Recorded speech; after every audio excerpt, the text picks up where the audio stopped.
Baik, Assalamualaikum warahmatullahi wabarakatuh.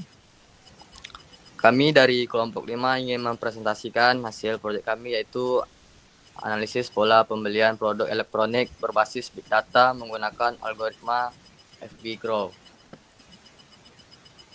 Di sini kita bisa melihat anggota kelompok, yaitu ada teman rekan saya, Lilis Karlina, Brian Englan, Karisa, Afifa, dan saya sendiri.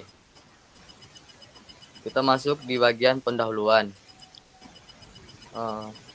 Pada penelitian ini, kami membahas bagaimana teknologi Big Data dan algoritma FB Grow dapat membantu menganalisis pola pembelian produk elektronik. Tujuannya adalah agar perusahaan bisa mendapatkan wawasan baru untuk menyusun strategi pemasaran yang lebih tepat. Saat ini, perusahaan menghasilkan jutaan data transaksi setiap hari.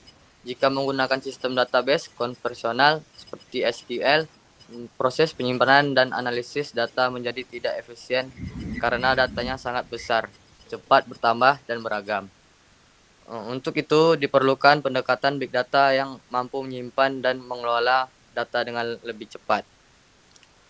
Dalam penelitian ini, kami menggunakan MongoDB, yaitu database NoSQL yang lebih fleksibel untuk menangani data besar. Yang kedua, kami juga menggunakan algoritma FP Grow untuk menemukan pola produk apa saja yang sering dibeli secara bersamaan. Selanjutnya, kita masuk di bagian rumusan masalah. Di bagian ini, dalam penelitian ini, ada 3 rumusan masalah utama. Yang pertama, bagaimana cara menerapkan algoritma FB Grow untuk menganalisis data transaksi seperti elektronik yang jumlahnya sangat besar. Yang kedua, produk apa saja yang sering dibeli bersamaan dalam satu transaksi jika dilihat dari nilai support, confidence, dan lift. Yang ketiga, bagaimana hasil analisis tersebut dapat dimanfaatkan untuk strategi pemasaran. Misalnya untuk membuat produk bundling atau sistem rekomendasi produk. Selanjutnya akan dilanjutkan oleh rekan saya.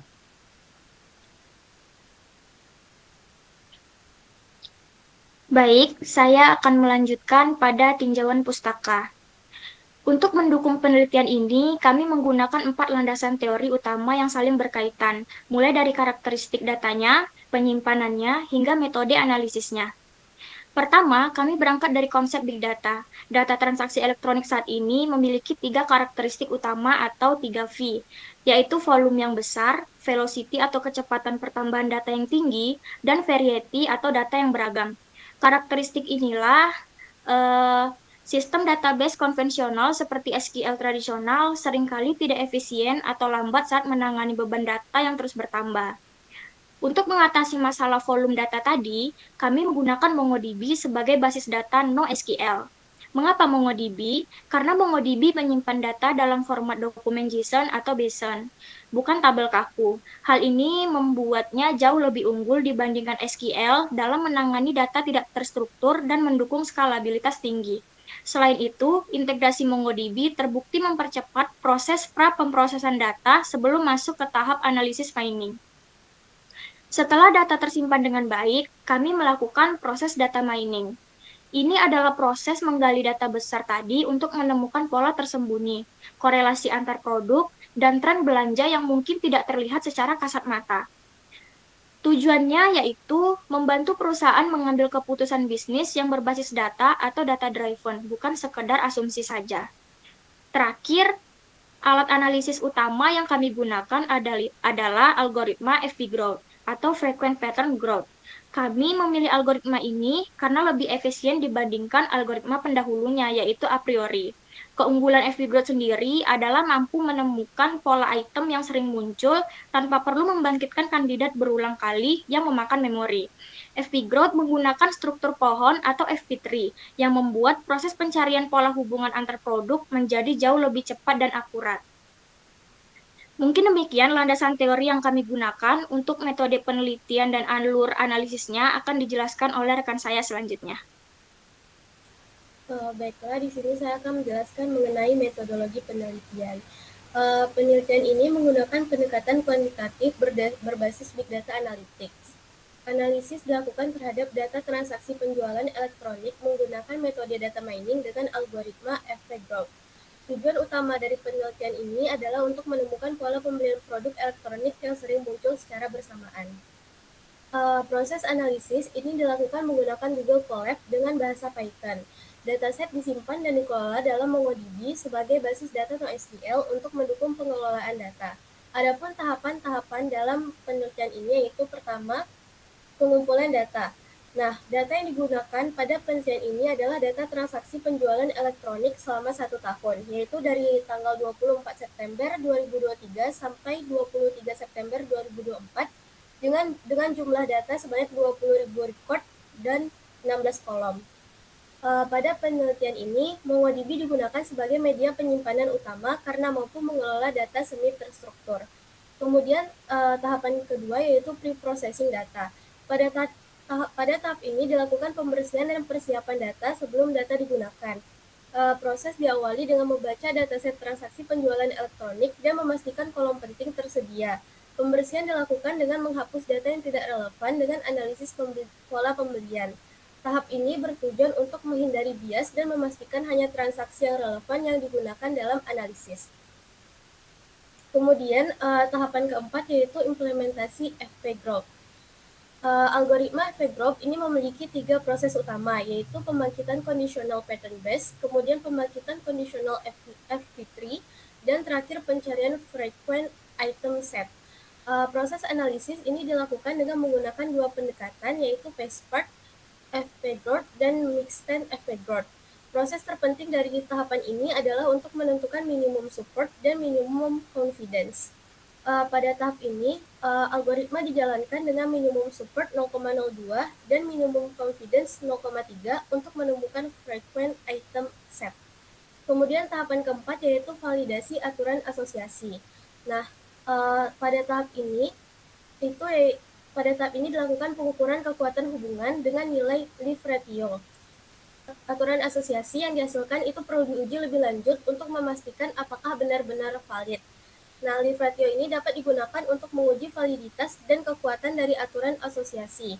Aturan itu dapat dikatakan valid dan menunjukkan hubungan asosiasi yang kuat jika nilai leaf ratio yang dihasilkan itu lebih dari 1.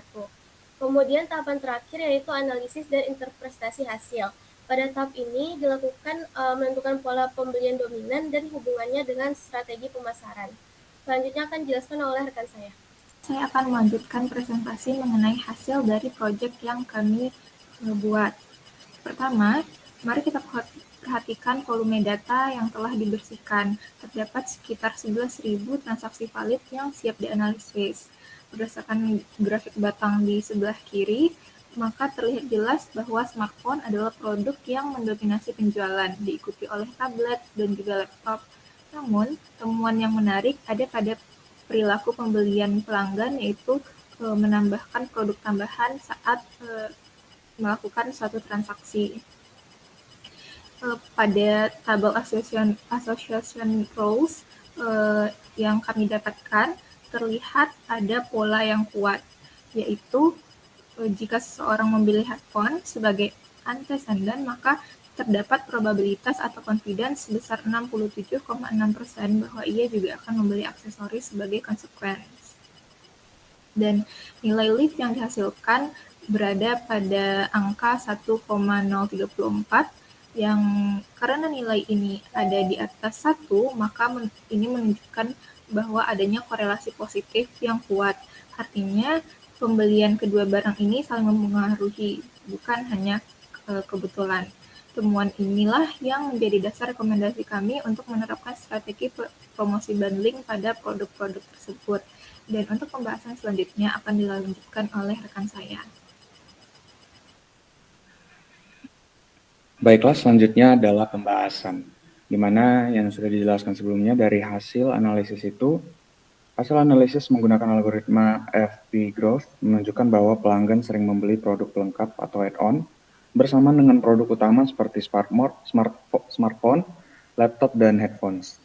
Produk pelengkap yang paling sering muncul adalah aksesoris dan garansi tambahan dengan nilai support mencapai 0,65 atau 65%. Hal ini menandakan adanya keterkaitan perilaku pembelian antar produk, di mana konsumen cenderung melengkapi produk utama mereka dengan item pendukung. Di mana aturan asosiasi dengan nilai confidence tertinggi ditemukan pada kombinasi headphones ke aksesori sebesar 0,6759 atau 67%, dan nilai lift sebesar 1,034, yang berarti hubungan antar produk tersebut positif dan kuat. Dengan kata lain, ketika pelanggan membeli headphones, kemungkinan besar mereka juga akan membeli aksesoris seperti kabel tambahan atau case pelindung. Mungkin dari jumlah akurasi yang diberikan yaitu 0,67% atau nilai confidence yang diberikan itu adalah 0,67%. Ini kelihatannya tidak tinggi jika dibandingkan dengan beberapa nilai confidence yang biasanya ditemukan. Tapi pertimbangan tersebut bisa dikatakan tinggi karena melihat bahwa jumlah dataset yang lumayan besar dan begitu banyaknya variasi dari label yang ditemui dari dataset tersebut. Sehingga nilai confidence dari headphones dan aksesori tersebut sebesar 0,67% bisa dikatakan sebagai nilai confidence yang cukup tinggi. Lalu kombinasi MongoDB dan FB Growth terbukti efektif menganalisis data transaksi besar dan menghasilkan wawasan strategis bagi perusahaan, di mana ini bisa dilihat dari manfaat utamanya, yaitu yang pertama adalah menemukan produk yang sering dibeli bersamaan untuk merancang paket penjualan atau bundling. Lalu yang kedua, data asosiasi membantu membuat promosi terarah, misalnya beli headphones dan aksesoris, maka akan mendapatkan diskon 15%. Atau kita juga bisa membuat bundling headphones dan aksesoris secara gratis dan bisa meningkatkan harganya. Lalu yang ketiga, ini juga bisa menjamin ketersediaan produk utama dan pelengkap agar tidak terjadi kekosongan stok, sehingga ini bisa menjadi nilai plus bagi sebuah perusahaan yang bergerak di toko penjualan tersebut agar bisa melakukan restock secepatnya, sehingga produk yang saling berkaitan ini bisa selalu available di toko tersebut. Lalu yang terakhir itu adalah dapat ditetapkan pada e-commerce untuk menyarankan produk pelengkap secara otomatis. Baiklah, sekian pembahasan, dilanjutkan kesimpulan oleh rekan saya. Baik, terima kasih. Kita masuk ke bagian kesimpulan.